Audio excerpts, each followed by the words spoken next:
आज चला डीजे के तार आइए। अरे कि सब छौरी नाचै छै रे भैया डीजे पर कमर हिलाई के आई अपना पसंद के गाना बजाबै मोबाइल में पिन लगाई के। अरे की बारे छै जबले जरा लाइट झकमक करे।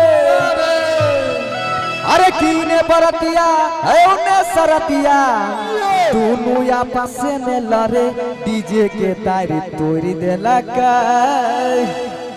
और तो सब जानते छो।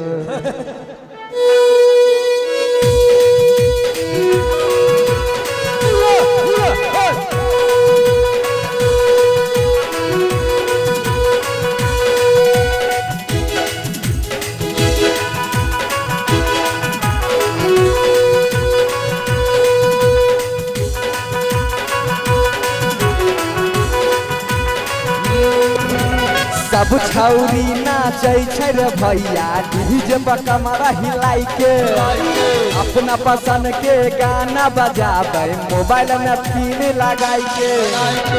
बारे छै जबले जरा लाइट झकमक करे। बारे छै जबले जरा लाइट झकमक करे।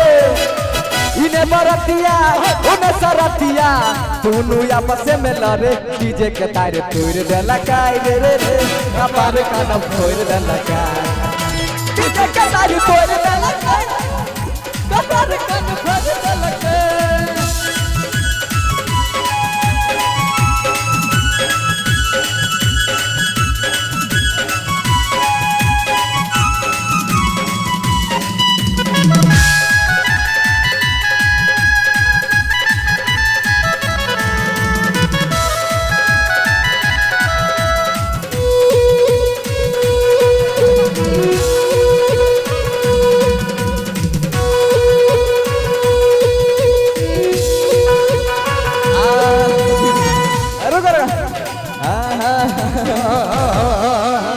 आप आइए इधर।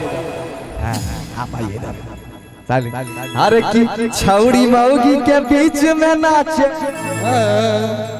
लगल छौरा बरतिया आगू पीछू ले जरा लाइट गड़बड़ा गया क्या कुछ और होता क्या। हाँ छौरी मौगी के बीच में नाचे लगल छौरा बरतिया छू मोटर साइकिल बैठ ले सरतिया।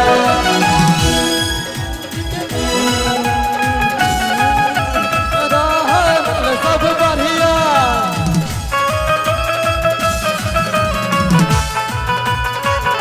डीजे के तारी तोड़ देला कपार कान फोड़ देला का।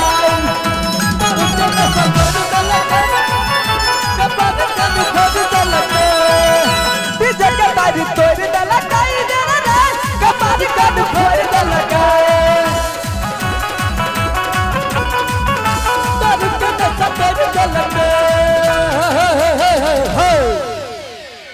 कहाँ टूट ले डीजे का।